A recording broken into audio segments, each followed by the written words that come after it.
নমস্কাৰ ছাত্ৰ ছাত্ৰীসকল মই নীলকমল নাথ মাটিয়া হাই স্কুল গণিত শিক্ষক আজি তোমালোকক ৰৈ যোৱা অনুশীলনী 6.4 ৰ জামি দুটা কৰি দিবলৈ ওলাইছো এই দুটাই মডেল হলেও ই কৰি চাব লাগিব তেতিয়া আমি কৰিব পাৰিম চাবা ইয়াত আছে ABC আৰু DBE দুটা সমবাহু ত্ৰিভুজ আৰু BC বাহুৰ মধ্যবিন্দু D মই তোমালোকক চিত্ৰ আঁকি দিছো চিত্ৰটোত কি কৈছে এনে ধৰণে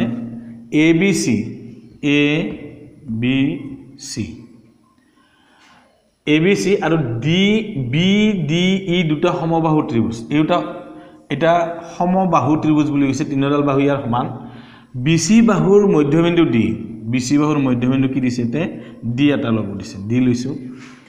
এইবাৰ কৈছে কি ABC আৰু DBC ত্ৰিভুজ দুটা কালিৰ অনুপাত কি হ'ব উলিয়াব লাগে কিন্তু দুটা সমবাহু ইয়াত তাহলে এটা সমবাহু ত্ৰিভুজ আমি আঁকিবলৈ চেষ্টা কৰিছো সমবাহু ত্ৰিভুজ এটা সমবাহু ত্ৰিভুজ এটা হৈছে কি E D B sorry এপিনে হে D B E এই ত্ৰিভুজটো ওপৰৰ ত্ৰিভুজৰ দুটাই কি কৈছে সমবাহু বুলি কৈছে অৰ্থাৎ ABC আৰু BDE এই দুটা ত্ৰিভুজে সমবাহু আমি এটা কথা জানো সমবাহু ত্ৰিভুজৰ সমবাহু দুটা ত্ৰিভুজ যেহেতু বাহুৰ দুটাৰে সমান থাকে গতিকে ত্ৰিভুজ দুটা কি হয় সদায় সদৃশ হয় অৰ্থাৎ সমবাহু ত্ৰিভুজ সদায় সদৃশ এটা আমি কৰিবলৈ যাওঁতে মই কৰি দেখুৱাইছো যেহেতু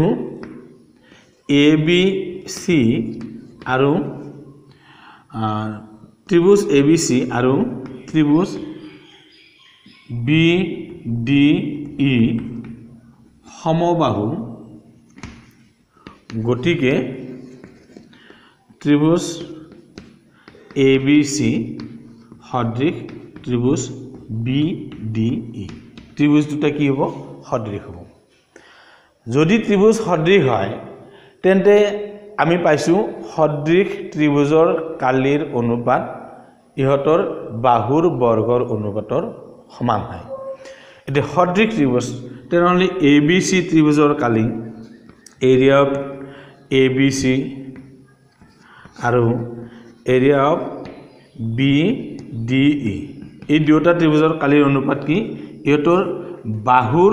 বৰ্গৰ অনুপাতৰ সমান বাহু ABC ৰ বাহু কলো আমি BC আৰু BDE ৰ বাহু আমি এডাল পালো কি BD ইয়াৰ বৰ্গৰ অনুপাত BD বৰ্গৰ অনুপাতৰ সমান আমি এইখিনি পাইছো তেনেহলে ইয়াত চাবা D যেহেতু BC ৰ মধ্যবিন্দু তেনেহলে আমি ওপৰত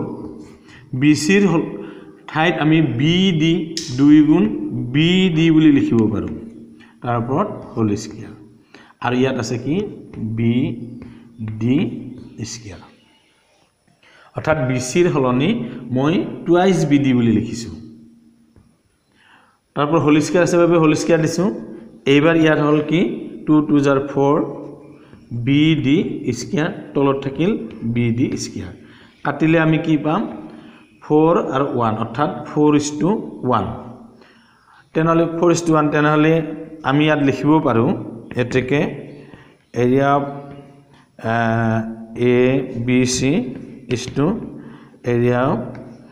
BDE এই ত্ৰিভুজ দুটাৰ কালিৰ অনুপাত তেনেহলে পালো কি আমি ওপৰত থাকিল 4 আৰু তলত থাকিল 1 তাৰমানে 4:1 আমাৰ উত্তৰ কোনটো হল তেনেহলে C নম্বৰ উত্তৰ নিশ্চয় তোমালোকে বুজি পাইছা কেতিয়াবা মডেলত নিদি ইয়াক 2 নম্বৰ প্ৰশ্নটো দিব পাৰে সেইভাবে মূল বিষয়বস্তুটো তোমালোকে জানিব লাগিব এই 8 নম্বৰটো হল এইবাৰ আমি আলোচনা কৰিম 9 নম্বৰটা 9 নম্বৰ প্ৰশ্নটো কি চাবা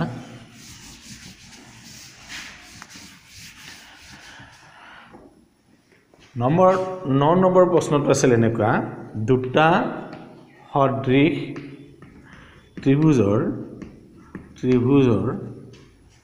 বাহুৰ অনুপাত 4:9 এই ত্ৰিভুজ দুটাৰ কালিৰ অনুপাত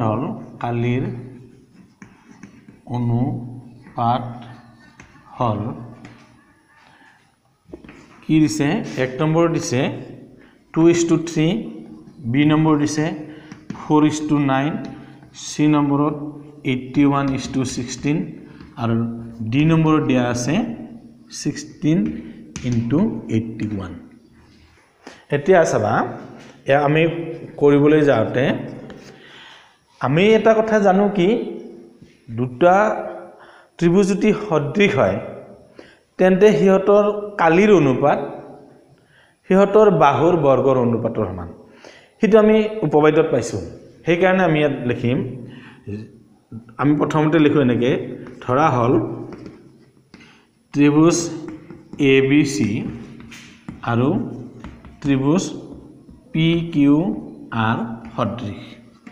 এই ত্ৰিভুজ দুটা মই কি বুলি ধৰি ললো সদৃশ বুলি যেহেতু ত্ৰিভুজ দুটা সদৃশ তেন্তে ইহঁতৰ কালিৰ অনুপাত কি হ'ব ত্ৰিভুজ দুটাৰ কালিৰ অনুপাত ABC আৰু PQR এই দুটা ত্ৰিভুজৰ কালিৰ অনুপাত কি হ'ব ইহঁতৰ বাহুৰ বৰ্গৰ অনুপাতৰ সমান ইহঁতৰ বাহু এনে আমি যদি ত্ৰিভুজ দুটা আঁকি লম ABC আৰু এটা যদি আঁকি লম এনে ধৰণৰ PQR তেনেহলে AB বাহুডাল আৰু PQ বাহুডালৰ বৰ্গৰ অনুপাত BC বাহু আৰু QR বাহুৰ বৰ্গৰ অনুপাত নাইবা AC আৰু PR বাহুৰ বৰ্গৰ অনুপাত কি হ'ব সমান হ'ব ইয়াত মই এডাল বাহু লৈছো AB বাহু আৰু PQ AB বাহু স্কয়াৰ আৰু এতে লৈছো আমি PQ বাহুৰ ওপৰত স্কয়াৰ আমাৰ ফৰ্মুলাটো আছিল কি যদি দুটা ত্ৰিভুজ সদৃশ হয় তেন্তে হিহঁতৰ কালিৰ অনুপাত হিহঁতৰ বাহুৰ বৰ্গৰ অনুপাতৰ সমান তেনে বাহুৰ দুটাটো আমি দুটা ললোৱে কিন্তু ইহঁতৰ বাহুৰ এতে দিছে দুটা সদৃশ ত্ৰিভুজৰ বাহুৰ অনুপাত দি আছে 4:9 বাহুৰ অনুপাত সেইভাবে আমি ইয়াতে কৰিলো কি AB/PQ লিখি ললো তাৰ ওপৰত হোল স্কয়াৰ কৰিলো অৰ্থাৎ AB আৰু PQ ৰ অনুপাত দিছে কি 4:9 অৰ্থাৎ 4/9 তাৰ ওপৰত আমি হোল স্কয়াৰ কৰিছো তেনেহলে 4ক স্কয়াৰ কৰিলে কি হ'ব 16 আৰু 9ক স্কয়াৰ কৰিলে কি হ'ব 81 যেটো 81 পালো তেনেহলে আমি ত্ৰিভুজৰ কালিৰ অনুপাতটো কি পালো এতেকে এৰিয়া অফ ত্ৰিভুজ ABC is to area of ত্ৰিভুজ PQR এটাৰ অনুপাত কি পালো 16:81 তে আমাৰ 16:81 তাৰ মানে উত্তৰটো হল আমাৰ ডি নম্বৰটো নিশ্চয় তোমালোকে বুজি পাইছা সহজ কিন্তু প্ৰায় পৰীক্ষাত আহি থাকে ইয়াৰ লগে লগে আমাৰ 6.4 অনুশীলনীটো সম্পূৰ্ণ হল এবাৰ আমি আলোচনা কৰিম 6.5 অনুশীলনীটো এই 6.5 অনুশীলনীটো আৰম্ভ কৰাৰ আগতে আমি এটা উপবাদ্য 6.8 উপবাদ্যটো আলোচনা কৰিব লাগিব 6.8 উপবাদ্যটো মই 6.8 উপবাদ্যটো তোমালোকক বুজাই দিছো চাবা 6.8 উপবাদ্যটো কিনো দিয়া আছে 6.8 উপবাদ্যটো এনেকে লিখা আছে উপবাদ্যটো আছিল 6.8 আছে এটা সমকোণী ত্ৰিভুজৰ অতিভুজৰ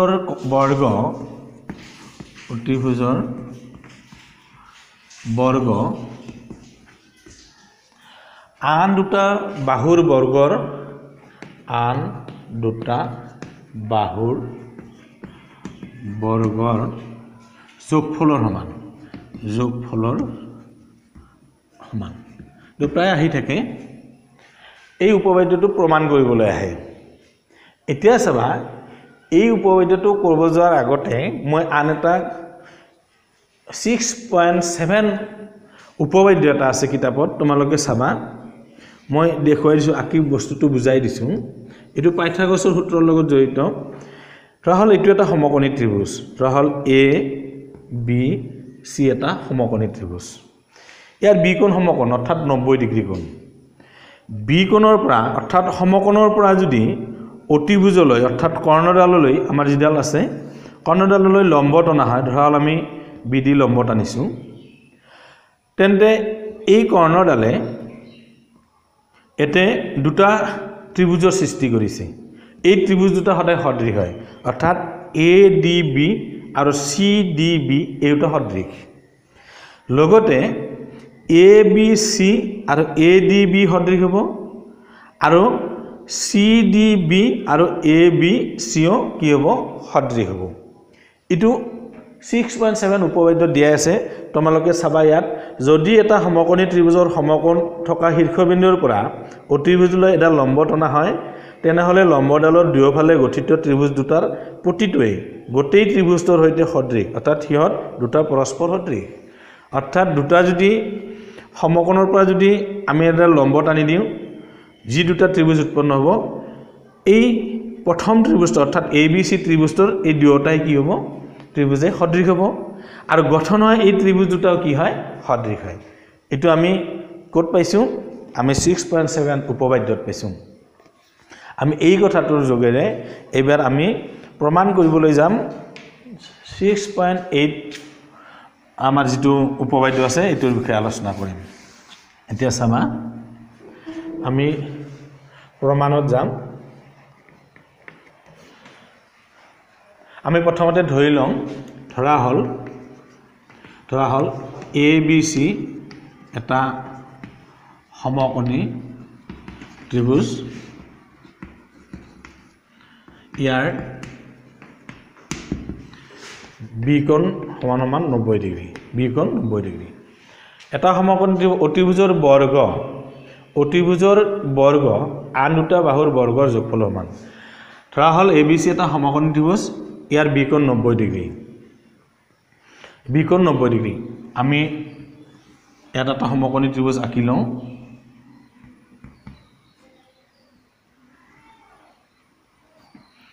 এ বি সি এটো সমকোণ এইবাৰ কৈছো কি ইয়াৰ বি কোণ 90 ডিগ্ৰী আৰু সমকোণ এ বি সি বি কোণ 90 ডিগ্ৰী এতিয়া সমকোণ বিৰ পৰা আমি অতিভুজ এসি লৈ বি দি লম্ব টানিছো ৰাহল এ বি সি এটা সমকোণী ত্ৰিভুজ ইয়াৰ বি কোণ 90 ডিগ্ৰী আৰু বি দি লম্ব এসি টনা হল প্ৰমাণ কৰিব লাগে যে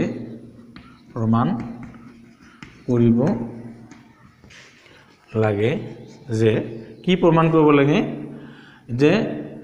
এটা সমকোণী ত্ৰিভুজৰ অতিভুজৰ বৰ্গ অতিভুজ হল আমাৰ এ বি সি ত্ৰিভুজৰ অতিভুজ হৈছে এসি তাৰ বৰ্গ আন দুটা বাহুৰ বৰ্গৰ যোগফল হ'ব আন দুটা বাহু আছিল কাই এ বি আৰু বি সি তেন্তে এ B square plus B C square বুলি প্ৰমাণ কৰিব লাগে এতিয়া চাবা এতিয়া আমি কৰিম কি এ ডি বি আৰু এ বি সি এই ত্ৰিভুজ দুটা সদৃশ ত্ৰিভুজ এ ডি বি সদৃশ ত্ৰিভুজ কি এ বি সি কিয় সদৃশ আমি 6.7 উপবাদ্যত পাইছিলো সমকোণী ত্ৰিভুজ এটাৰ সমকোণৰ পৰা যদি অতিভুজলৈ লম্ব টনা হয় তেনেহলে গঠন হোৱা নতুন ত্ৰিভুজ দুটা প্ৰথম ত্ৰিভুজৰ কি হয় সদৃশ হয় হেহে এ ডি বি আৰু এ বি সি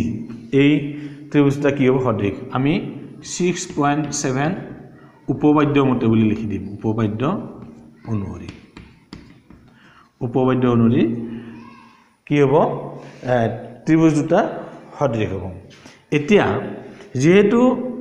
ADB আৰু ABC ত্ৰিভুজ দুটা সদৃশ তেন্তে আমি ইয়াৰ বাহুৰ অনুপাত বিলাক কি হ'ব তেনেহলে সমান হ'ব বাহুৰ অনুপাত কি আছিল AD প্ৰথমটো চাং আমি ভূমি AD এইডাল লৈছো ADB ৰ ভূমি লৈছো আমি AD তেনেহলে ABC ৰ এইডালৰ সন্মুখত আছে কি AB ইয়াৰ ভূমি হ'ব তেনেহলে AB অনুপাত এইবাৰ দ্বিতীয় ADB ৰ কৰ্ণডাল আহিল কোনডাল অতিভুজ হ'ব ADB যেহেতু সমকোণী ত্ৰিভুজ এই সমকোণী ত্ৰিভুজ ইয়াৰ কৰ্ণডাল আহিল কি AB আৰু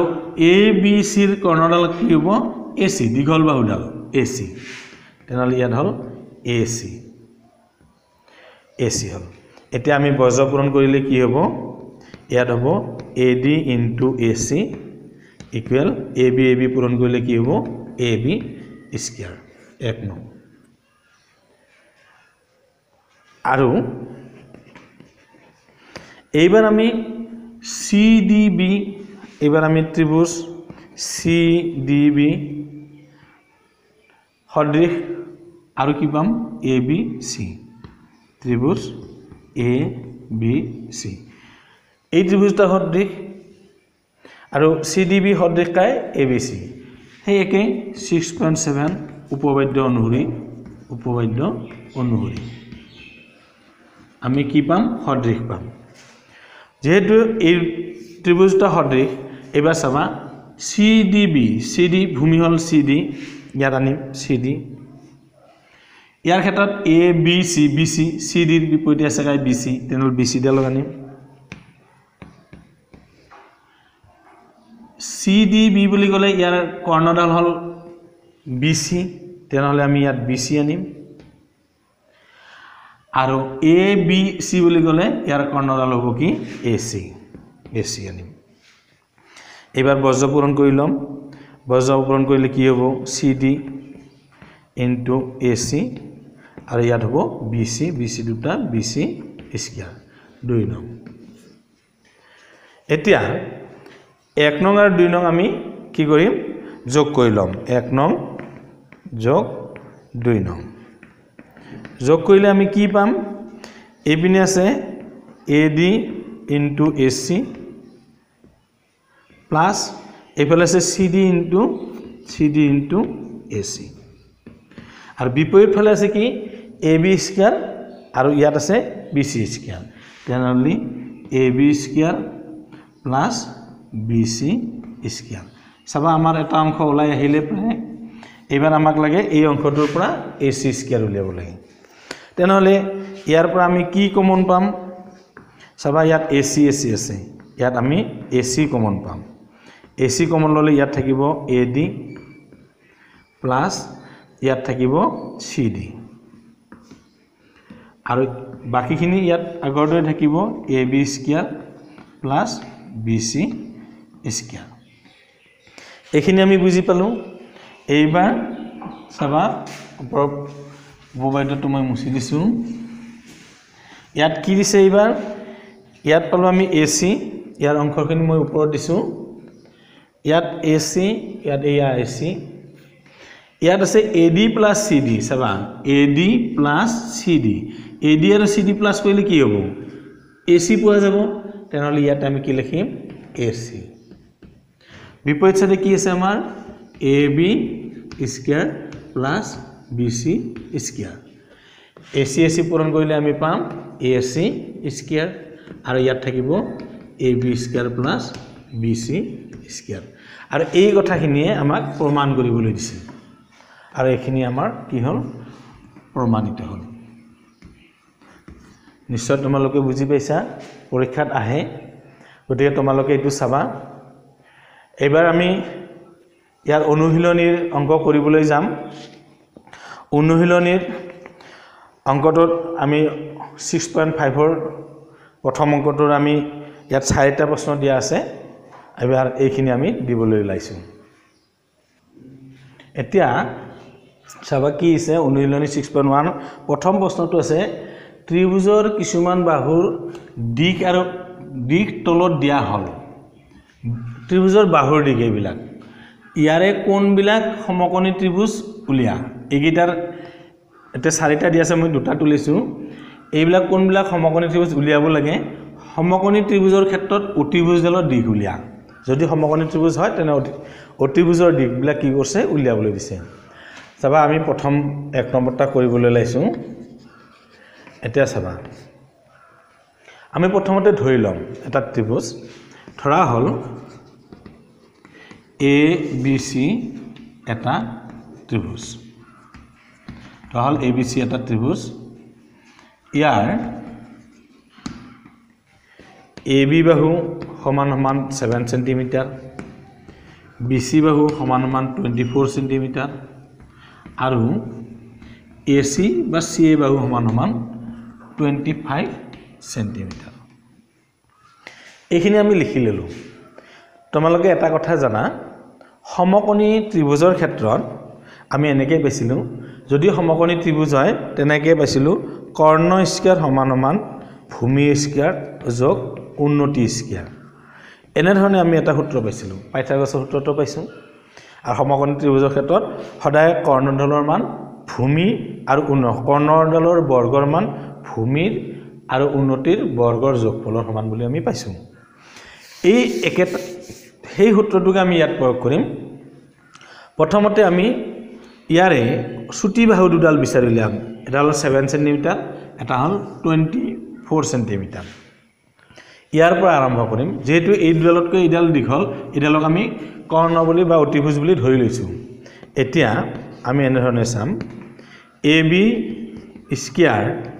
প্লাস বি সি স্কয়াৰ আমি উলাই লম এ বিৰ মান কিমান আছে 7 সেন্টিমিটাৰ তাৰ ওপৰত হোল স্কয়াৰ বি সিৰ মান কিমান দিয়া আছে 24 সেন্টিমিটাৰ তাৰ ওপৰত হোল স্কয়াৰ এবাৰ 7 স্কয়াৰ কৰিলে কিমান হ'ব 49 সেন্টিমিটাৰ স্কয়াৰ হ'ব আৰু 24 স্কয়াৰ কৰিলে কিমান হ'ব 576 সেন্টিমিটাৰ স্কয়াৰ আৰু দুটাক প্লাস কৰিলে কিমান হ'ব 625 সেন্টিমিটাৰ স্কয়াৰ প্লাস কৰিলে 625 সেন্টিমিটাৰ স্কয়াৰ হ'ব এটা আমি পালো এইবাৰ আমি চাম এসি টাৰ মান আমি যদি চাও ইয়াত এসি এটা এসি চাও এসি স্কয়াৰ চাও তেতিয়া চাবা 25 সেন্টিমিটাৰ স্কয়াৰ যদি কৰি লওঁ তেনেহলে ইয়াতে হ'ব 625 সেন্টিমিটাৰ স্কয়াৰ অৰ্থাৎ A B square plus B C square equal A C square এতে যেহেতু A C square equal A B square plus B C square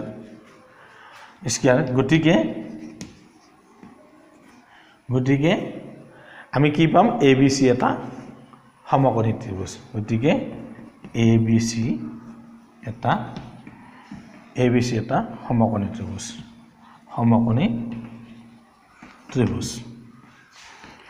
ত্ৰিভুজ আৰু ইয়াৰ অতিভুজৰ মান কি হ'ব যেহেতু 25 সেন্টিমিটাৰ আছিল অতিভুজৰ মান আৰু ইয়াৰ অতিভুজৰ মান হ'ব অতিভুজৰ মাপ হ'ব 25 সেন্টিমিটাৰ তাৰমানে এই একে ধৰণৰ নিশ্চয় বুজি পাইছা এনে ধৰণে আমি কৰিব লাগিব এবাৰ আমি দ্বিতীয়টা যদি কৰিবলৈ যাওঁ ইয়াৰ ক্ষেত্ৰত সেই একে ধৰণে আমি কৰিম ৰাহুল 2 নম্বৰটো কৰিবলৈ ওলাইছো ইয়াত আমি একে ধৰণে লিখিম ইয়াত মাত্ৰ কি হ'ব ইয়াত এ বিৰ মান মই ধৰি ললো 3 সেন্টিমিটাৰ বি সিৰ মান ধৰিম এবাৰ 8 সেন্টিমিটাৰ আৰু এ সিৰ মান ধৰিলো এবাৰ 6 সেন্টিমিটাৰ এবাৰ কৰাৰ ফৰ্মুলাটো আমি সলনি কৰি দিম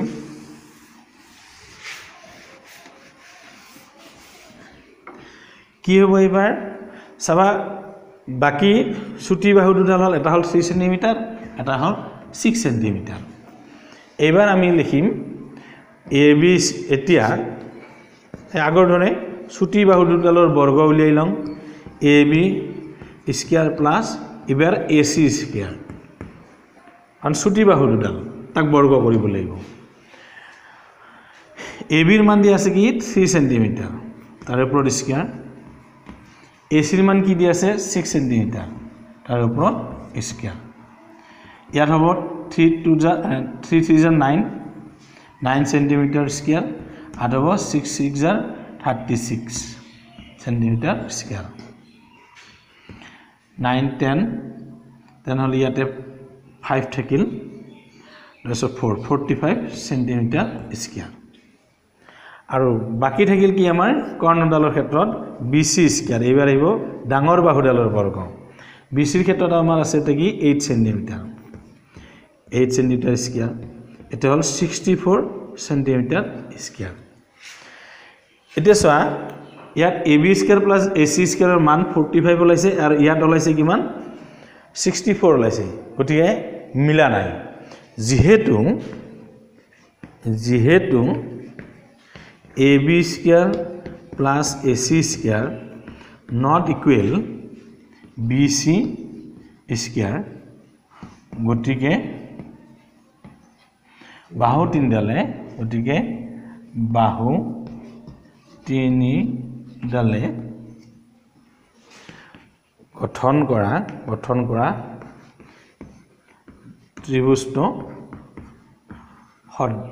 ত্ৰিভুজটো সমকোণী নহয় ত্ৰিভুজটো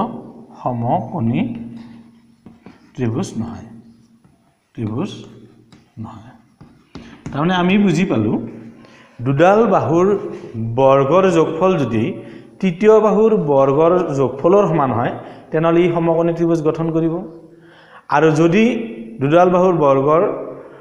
মান যদি তৃতীয় বাহুৰ বৰ্গৰ সমান নহয় তেনহলে ই সমকোণী ত্ৰিভুজ গঠন নকৰে এই হৈছে আমাৰ মূল অংকৰ মূল সূত্ৰটো এইখিনিয়ে এতিয়া বাকি দুটা যি প্ৰশ্ন আছে ইয়াৰে 3 আৰু 6 নম্বৰ এই একে ধৰণে কৰিব লাগিব তোমালোকে এই দুটা কৰিবা ঘৰত আৰু বুজিবলৈ চেষ্টা কৰিবা আৰু উপবাদ্য যেটো দিয়া আছে হেতু ভালদৰে চাবা তেতিয়া ইয়াৰ পিছৰ অংকখিনি ভালদৰে বুজিব পাৰিবা আজি বন্ধৰ সময়ত তোমালোকৰ বন্ধুবোৰক এইবোৰ শেয়াৰ কৰিবা আৰু লগতে যিবিলাক নতুনকৈ চাই আছা হেতে ইয়াক সাবস্ক্ৰাইব কৰিবা যাতে প্ৰতিটো ভিডিও তোমালোকে লাভ কৰা আজি আৰু আগ নাবাৰো আজি ইমানতে মই ৰাখিছো ধন্যবাদ